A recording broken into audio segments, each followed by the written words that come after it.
CM Dhami ने जनता को किया संबोधित, कहा प्रदेश में समान नागरिकता कानून लागू करने की प्रक्रिया शुरू।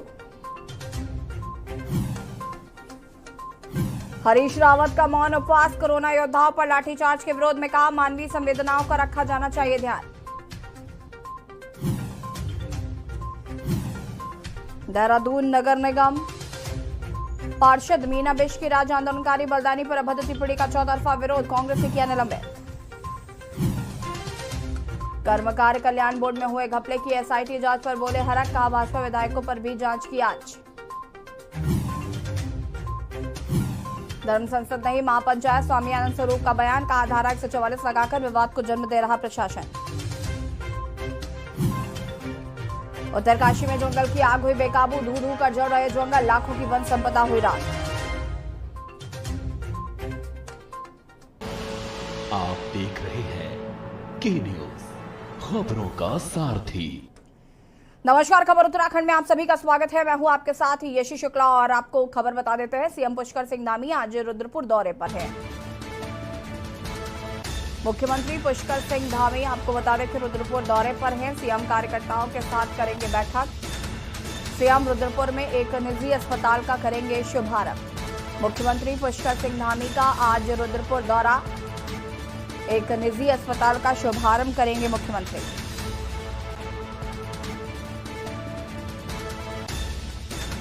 मुख्यमंत्री पुष्कर सिंह धामी का रुद्रपुर दौरा। मुख्यमंत्री पुष्कर सिंह धामी आज रुद्रपुर दौरे पर हैं। मुख्यमंत्री कार्यकर्ताओं के साथ बैठक करेंगे।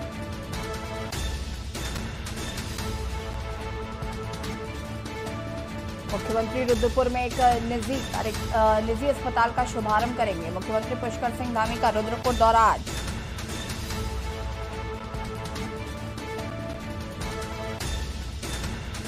मुख्यमंत्री पुष्कर सिंह धामी का रुद्रपुर दौरा आज।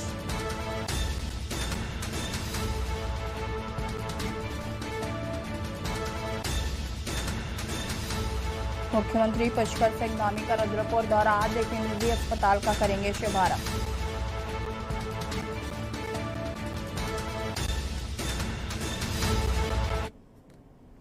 देहरादून से खबर आपको बता देते हैं, जहां पर बाल अधिकार संरक्षण आयोग की कार्यशाला का आयोजन किया गया। देहरादून से खबर, बाल अधिकार संरक्षण आयोग की कार्यशाला का आयोजन, एक दिवसीय कार्यशाला का किया गया आयोजन। पॉक्सो अधिनियम पर एक दिवसीय कार्यशाला का आयोजन किया गया। मुख्य अतिथि के तौर पर शामिल हुए सीएम धामी। बाल अपराध के खिलाफ कानूनी कार्रवाई की दी गई जानकारी। कार्यक्रम में बाल विकास मंत्री रेखा आर्य रही मौजूद। संरक्षण आयोग की अध्यक्ष गीता खन्ना भी मौजूद रही। कार्यक्रम में तमाम स्कूली बच्चे, महिला इंस्पेक्टर मौजूद रहे।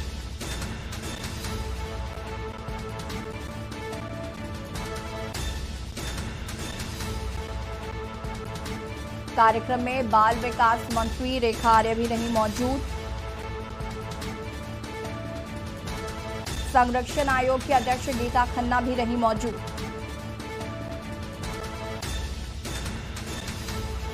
कार्यक्रम में तमाम स्कूली बच्चे, महिला इंस्पेक्टर रही मौजूद।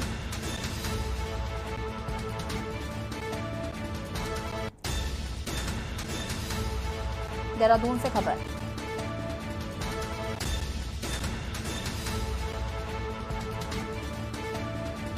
एक दिवसीय कार्यशाला का किया गया आयोजन। पॉक्सो अधिनियम पर एक दिवसीय कार्यशाला का आयोजन किया गया। मुख्यमंत्री पुष्कर सिंह धामी इस कार्यक्रम में मौजूद रहे। मुख्य अतिथि के तौर पर शामिल हुए सीएम धामी। और अब आपको देहरादून से एक और खबर बता देते हैं। केदारनाथ हेली सेवा को लेकर डीजीसीए की बैठक। केदारनाथ हेली सेवा को लेकर डीजीसीए की बैठक। यूकाडा के तकनीकी अधिकारी बैठक में हुए शामिल। डीजीसीए के अफसर और हेली कंपनियों के ऑपरेटर होंगे शामिल। बैठक के बाद डीजीसीए मानकों के साथ करेंगे फिजिकल निरीक्षण। बैठक के बाद डीजीसीए मानकों के साथ करेंगे फिजिकल निरीक्षण।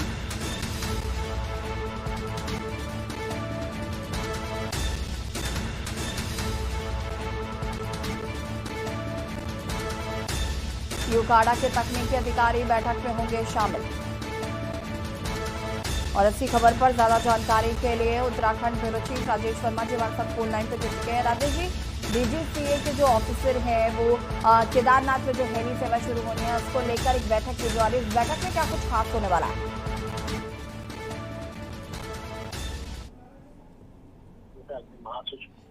और साथ ही जो महत्वपूर्ण केदार घाटी में हेलीकॉप्टर की रहती है, जो लोग हेलीकॉप्टर सेवा का से जाना चाहते हैं तो वो सेवा जो है दुरुस्त करने का सरकार द्वारा किया जा रहा है। और आज एक हेली सेवा को लेकर के आज एक बैठक जो है वो की जा रही है। डीजीसीए की ये महत्वपूर्ण बैठक है जिससे बाहर विदेश से भी, यानी कि अगर कहा जाए तो युगांडा से भी तकनीकी जो अधिकारी है वो वहां से यहाँ पहुंचे हैं और तमाम जो डीजीसीए के अफसर हैं उनके साथ जो है उनकी वार्ता होगी और हेली कंपनियों से जुड़े तमाम जो ऑपरेटर्स हैं वो भी इसमें शामिल होंगे। और साथ साथ अगर हम बात करें तो जो तकनीकी खामियां रहती हैं, एक छोटी घाटी है और जो उसमें कई ऐसे मानक है जिनको लेकर के मानकों के साथ साथ फिजिकल निरीक्षण जो है वो किया जाएगा, क्योंकि काफी हाइट पर जो है ये उड़ान भरनी होती है और लगातार जिस तरीके से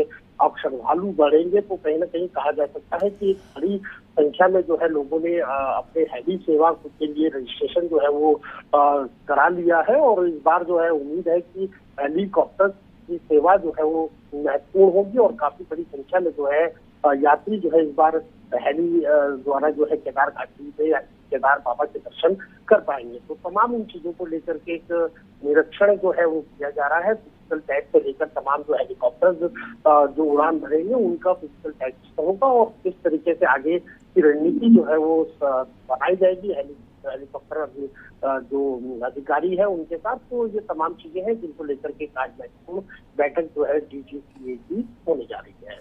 जी, बहुत बहुत शुक्रिया आपका तमाम जानकारी के लिए राजेश जी। और बता दें आपको कि ये बैठक काफी महत्वपूर्ण होने वाली, क्योंकि केदारनाथ धाम की जो यात्रा है वो शुरू होने वाली है। ऐसे में हेली सेवा का भी आनंद यहाँ पर श्रद्धालु ले सकते हैं। केदारनाथ हेली सेवा को लेकर ये बैठक काफी महत्वपूर्ण मानी जा रही है। रुड़की से खबर, जहां पर भगवानपुर का डाडा जलालपुर गांव छावनी में तब्दील। रुड़की से आपको ये बड़ी खबर बता रहे हैं, जहां पर भगवानपुर का डाडा जलालपुर गांव छावनी में तब्दील कर दिया गया है। हिंदू संगठनों और संतों ने किया था महापंचायत का आह्वान। महापंचायत को देखते हुए प्रशासन ने लगाई धारा 144। सुबह से ही पीएसी सहित भारी पुलिस फोर्स तैनात किया गया है। धारा 144 लगा दी गई है। सुबह से ही पीएसी सहित भारी पुलिस फोर्स तैनात किया गया है और धारा 144 का उल्लंघन करने पर सख्त कार्रवाई की जाएगी। भगवानपुर का डाडा जलालपुर गांव छावनी में हुआ तब्दील। हिंदू संगठनों और संतों ने किया था महापंचायत का आह्वान और इस महापंचायत को देखते हुए प्रशासन ने धारा 144 लगा दी है। महापंचायत के लिए लगाया गया टेंट हटा दिया गया है। प्रशासन का कहना है कि कानून व्यवस्था बनाए रखी जाएगी। 16 अप्रैल की शाम को हनुमान जयंती पर निकाली थी शोभा यात्रा पर पथराव के बाद हुआ था टकराव।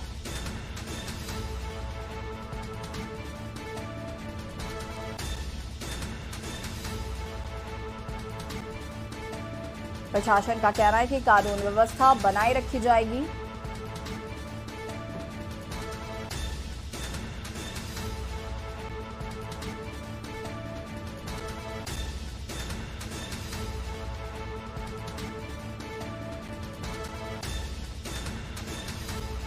रुड़की से खबर, भगवानपुर का डाडा जलालपुर गांव छावनी में हुआ तब्दील।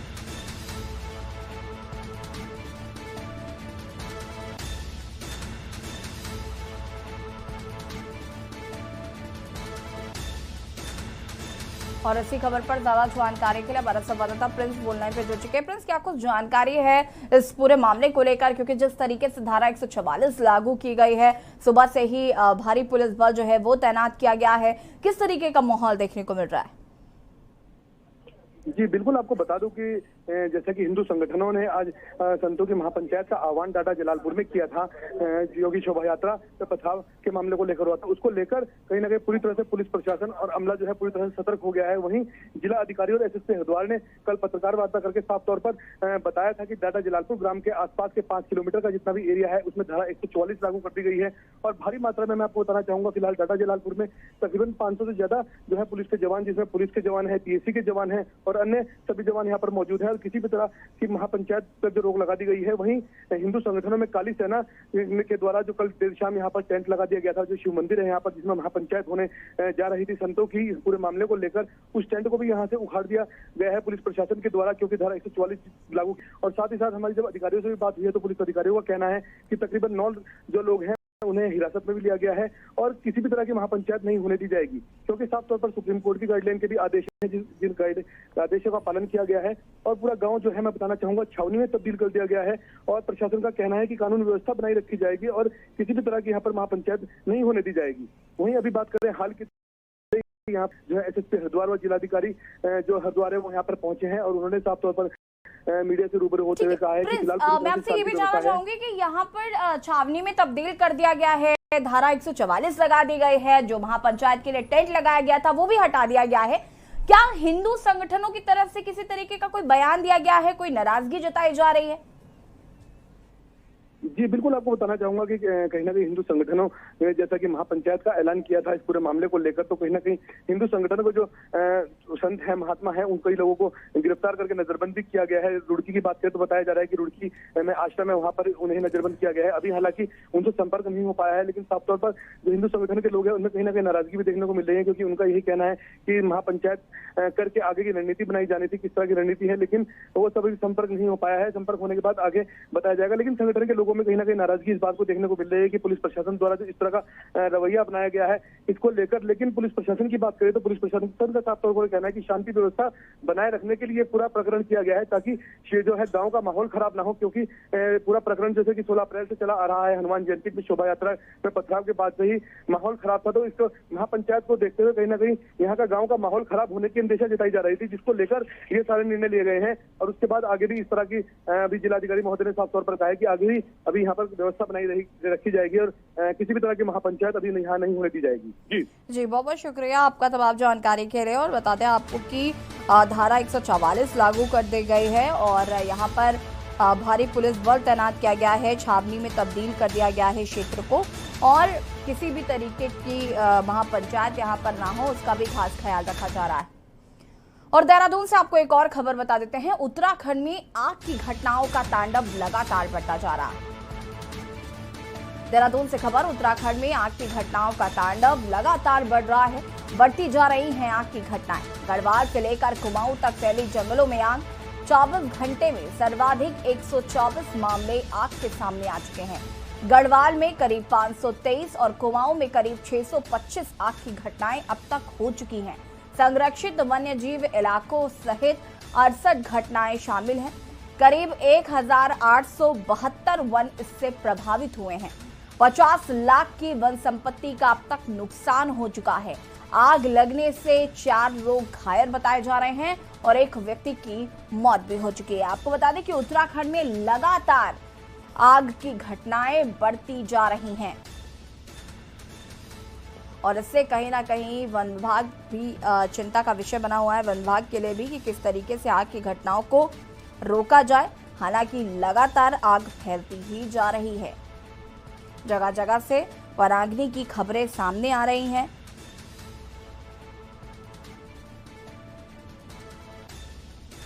बढ़ती जा रही हैं आग की घटनाएं।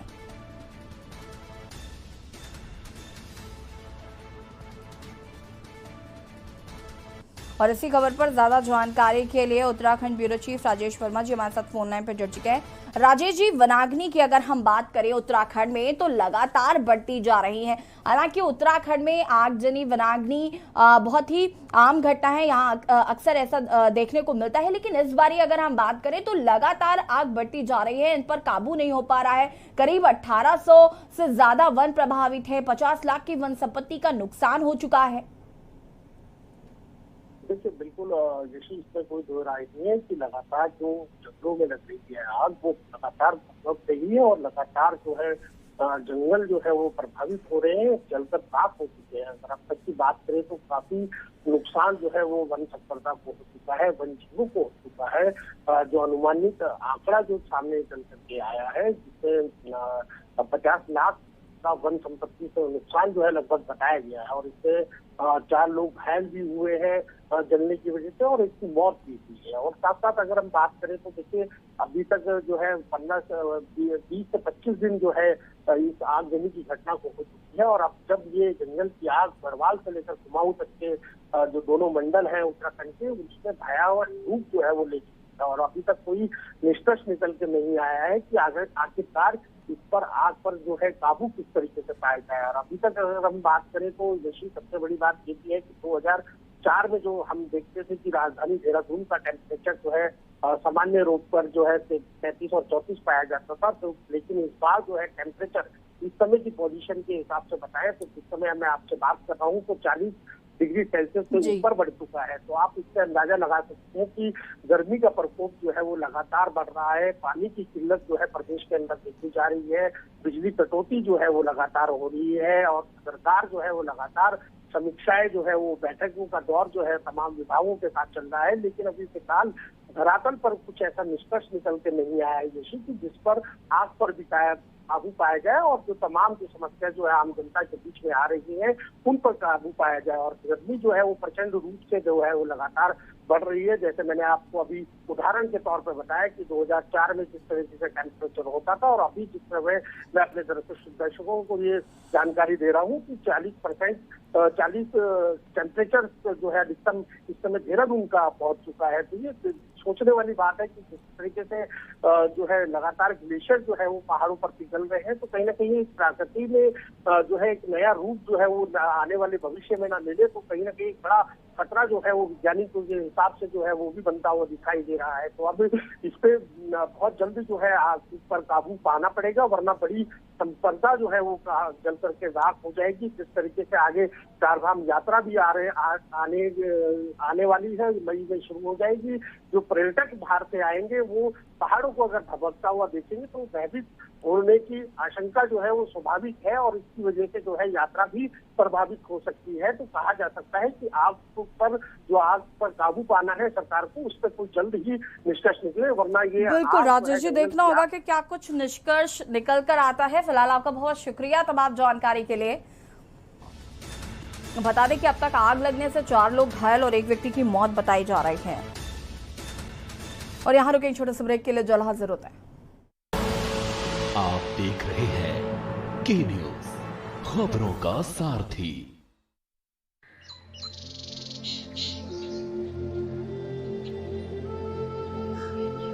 नमस्कार। भारत ने पूरी दुनिया को योग सिखाया।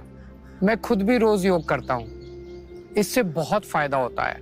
मैं चाहता हूँ कि हर दिल्ली वासी इसका लाभ उठाए। आप भी जरूर योग करें। अगर आप योग करना चाहते हैं, सीखना चाहते हैं तो हम आपके यहाँ निःशुल्क टीचर भेज देंगे। अगर आपकी कॉलोनी में 25 लोग हैं जो योग सीखना चाहते हैं और उनके पास कोई ऐसी जगह है जहां योग की क्लास हो सकती है, तो बस 9013585858 पर मिस्ड कॉल दें और दिल्ली सरकार आपको योग सिखाने के लिए प्री ट्रेन्ड इंस्ट्रक्टर भेजेगी। खुदी को आजमाया है तो ये अंदाज आया है, खुदी को आजमाया है तो ये अंदाज आया है। तुम में भी मैं हूं, शुद्ध प्लस पान मसाला। आप देख रहे हैं के न्यूज, खबरों का सारथी। ब्रेक के बाद एक बार फिर से आप सभी का स्वागत है। खबर रुद्रप्रयाग से, जहां पर केदारनाथ धाम में पुनर्निर्माण कार्यों का निरीक्षण करने के साथ ही यात्रा व्यवस्थाओं का जायजा लेने के बाद कालीमठ पहुंचे मुख्यमंत्री पुष्कर सिंह धामी ने गौरीकुंड से रामबाड़ा चौमासी कालीमठ मोटर मार्ग की घोषणा की। साथ ही उन्होंने शहीद राम सिंह विद्यालय का उच्चीकरण करने, कोटमा विद्यालय में भवन निर्माण, चिलौंड और स्यासुगढ़ सड़क निर्माण के साथ ही विद्यापीठ डिग्री कॉलेज में बीएससी कक्षाएं पढ़ाए जाने की घोषणा की है। उनकी घोषणाओं के बाद से केदार घाटी की जनता में खुशी की लहर है।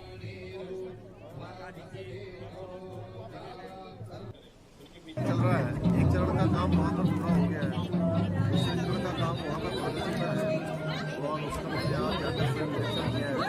वहाँ पर अस्पताल का परिसर है, नीचे जो है जो हमारा कॉम्प्लेक्स परिसर है, आस्था पथ है, इसके साथ साथ वहाँ पर हॉल बन रहा है, उसको देखा है, साथ में ध्यान केंद्र है और ऐसे अनेक कार्य वहाँ पर चल रहे हैं।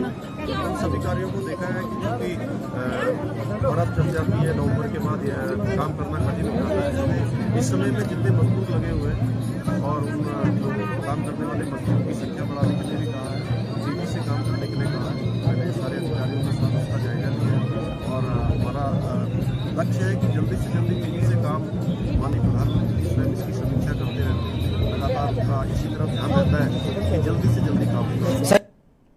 खबर अक्सर से जौपर क्षेत्र अनेक लोग राशन से वंचित है। वहीं एक और राशन कार्ड बनवाने के लिए खाद्य विभाग अधिकारियों के दफ्तरों के चक्कर लगाते लोग घूम रहे हैं, तो वहीं राशन कार्ड धारकों की यूनिट कम कर दिए जाने के मामले भी लगातार सामने आ रहे हैं।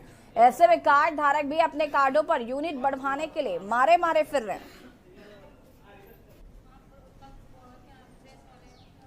हो रही जी, हम क्या ना 11वें महीने में मैंने अपना कार्ड ऑनलाइन कराया और अब तक मेरा कार्ड ऑनलाइन नहीं हुआ।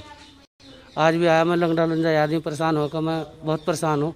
आप देख रहे हो मेरी स्थिति, मुझे कितना पसीना आ रहा। ये बस मेरी मजबूरी है आने की। मिले नहीं? ना जी, कुछ नहीं मिला। हाँ जी, हाँ जी, इधर भी ताला लग रहा है, इधर बैठी है बस। एक दे दी मुझे पर्ची से बनाया कौन ना, निकले 2 महीने बाद ही फिर को। खबर उधम सिंह नगर से, जहां पर भारतीय किसान यूनियन के राष्ट्रीय अध्यक्ष नरेश टिकैत ने सिडकुल की इंट्राक फैक्ट्री में की गई तालाबंदी को गैर कानूनी बताया और कहा कि पिछले 255 दिनों से शांतिपूर्ण तरीके से आंदोलन कर रहे कर्मचारियों की समस्याओं का हल निकालने के लिए फैक्ट्री मालिक और प्रशासन को पहल करनी चाहिए। किसान नेता भी आए हैं, मजदूरों की गैर कानूनी तालाबंदी खत्म कराने भाई नहीं, संतुष्ट नहीं है भाई। एक तो बताओ, बनी बनाई बिल्डिंग को ढाना बढ़िया थोड़ा ही है। अगर वे अवैध है तो उन पर कुछ और बना दे, उस पर वृद्धाश्रम बना दे, कुछ और बना दे, जिस लायक भी वो स्कूल बना दे, किराए पर दे दे सरकार किसी को। तो ढहा का क्या सहारा, ढहा का तो सब मटेरियल भी खराब, सारी वो है बातचीत, तो इस तरह के नहीं चाहते। खबर उत्तरकाशी से है, जहां पर आगामी 3 मई से प्रारंभ होने जा रही 4 धाम यात्रा को लेकर जिला प्रशासन द्वारा लगभग सभी तैयारियां पूर्ण कर ली गई हैं। वहीं यात्रा तैयारियों को लेकर चल रहे गतिमान कार्य भी आगामी 30 अप्रैल तक पूर्ण हो जाएंगे। इसके दृष्टिगत जिलाधिकारी अभिषेक रोहेला और गंगोत्री विधायक सुरेश चौहान द्वारा संयुक्त रूप से गंगोत्री राष्ट्रीय राजमार्ग एवं गंगोत्री धाम से चल रहे गतिमान कार्यों का स्थलीय निरीक्षण किया गया।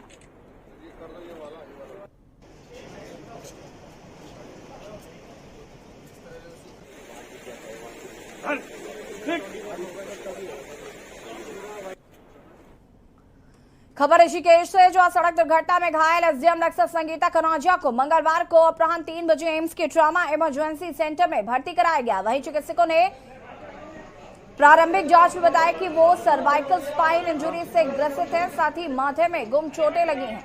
चिकित्सकों ने उनकी एमआरआई आदि जांचें लिखी। चिकित्सकों के अनुसार उनके वाइटल्स ठीक है, अगर हाथ और पैर सुन है। चिकित्सकों ने इसकी वजह सर्वाइकल स्पाइन इंजरी को बताया है। एमआरआई रिपोर्ट आने के बाद सही स्थिति स्पष्ट हो पाएगी।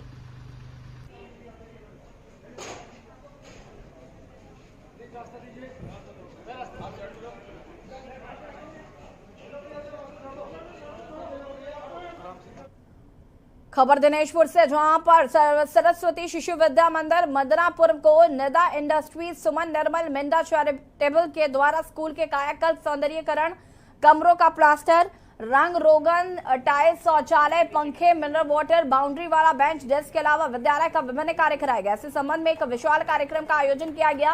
कार्यक्रम के मुख्य अतिथि पूर्व कैबिनेट मंत्री अरविंद पांडे, मीडिया ग्रुप के चेयरमैन सुमन निर्मला मिड्डा के अलावा उधम सिंह नगर के वरिष्ठ पुलिस अधीक्षक मंजूनाथ टीसी ने संयुक्त रूप से कार्यक्रम का दीप प्रज्वलित कर शुभारंभ किया। इस दौरान पूर्व कैबिनेट मंत्री अरविंद पांडे ने काफी अहम बातें भी कही।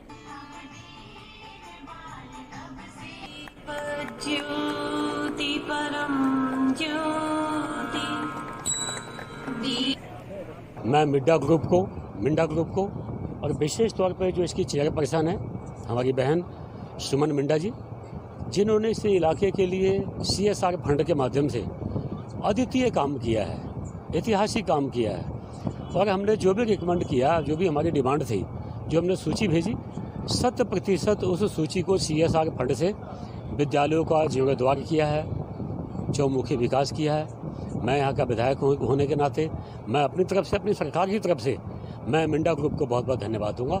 और आगे भी मैं इनको विश्वास दिलाता हूँ कि इनकी संस्था को हमारी सरकार की जहाँ आवश्यकता पड़ेगी हम 24 घंटे इनके साथ खड़े हैं। और जो आगे भी और भी कई विद्यालय हैं जिनका जीर्णोद्धार होना है, तो मैं मिंडा ग्रुप को मैं अपनी तरफ से रिक्वेस्ट भी करूँगा कि आप CSR फंड का इस्तेमाल आपने सदुपयोग किया है। मैं जब बहुत छोटी थी तो मेरी माँ बीमार रहती थी, तो मेरे को कभी भगवान याद नहीं आते थे। मेरा ये भाव होता था कि मैं किसी गरीब के बच्चे को पढ़ा दूं, या हमारे यहाँ जो कर्मचारी होते थे उनको, और उस समय 50 साल पहले पैसा भी बहुत कम होता था, फिर भी जो भी होता था मैं उनसे मदद करती थी। फिर शादी के बाद मेरे फादर इन लॉ ने 1900 जब CSR आया भी नहीं था, 2020 में बाल आश्रम खोला, एक्चुअली ऑर्फन हाउस, जिसको हम लोग ऑर्फन हाउस ना कह के बाल भवन कहते थे। वहाँ से चालू हुआ। फिर उन्होंने उनके नेटिव प्लेस में उन्होंने स्कूल खोला, मंदिर बनाया, स्किल सेंटर खोला। वहाँ से मैं और प्रेरित हुई। खबर नैनीताल से, जहां पर भले ही उत्तराखंड राज्य भर 21 वर्ष पूरे हो गए हों, लेकिन उत्तराखंड के दूर दराज के पहाड़ी क्षेत्रों में स्वास्थ्य, शिक्षा, सड़क व बिजली पानी जैसी मूलभूत सुविधाओं का अभाव है। और ऐसा ही एक मामला भीमताल विधानसभा के मलुआताल के सामने आया, जहां पिछले कई दिनों से बीमार युवक को अस्पताल ले जाने और पहुंचाने के लिए स्थानीय युवक ने बीमार युवक को चारपाई से बिठाकर बारी बारी से चारपाई को कंधे पर रखकर ऊबड़ खाबड़ पगडंडियों और रास्ते पर 5 किलोमीटर पैदल चलकर मोटर मार्ग तक पहुंचाया, जहां से बीमार युवक को गाड़ी से हल्द्वानी हॉस्पिटल में भर्ती कराया गया। और ये तस्वीरें आप देख सकते हैं, जहां पर उत्तराखंड का गठन हुए 21 साल हो गए हैं, लेकिन व्यवस्थाएं क्या हैं ये आप तस्वीरों में देख सकते हैं। आज भी सड़कें नहीं हैं, लोगों को चारपाई में लेटाकर ले जाया जाता है हॉस्पिटल। कई बीमार चल रहा था और अस्पताल ना होने की वजह से उसे काफी दूर चारपाई में लेटाकर ले जाना पड़ा। और खबर उत्तराखंड में फिलहाल उतना ही। देखते रहिए के न्यूज़ इंडिया।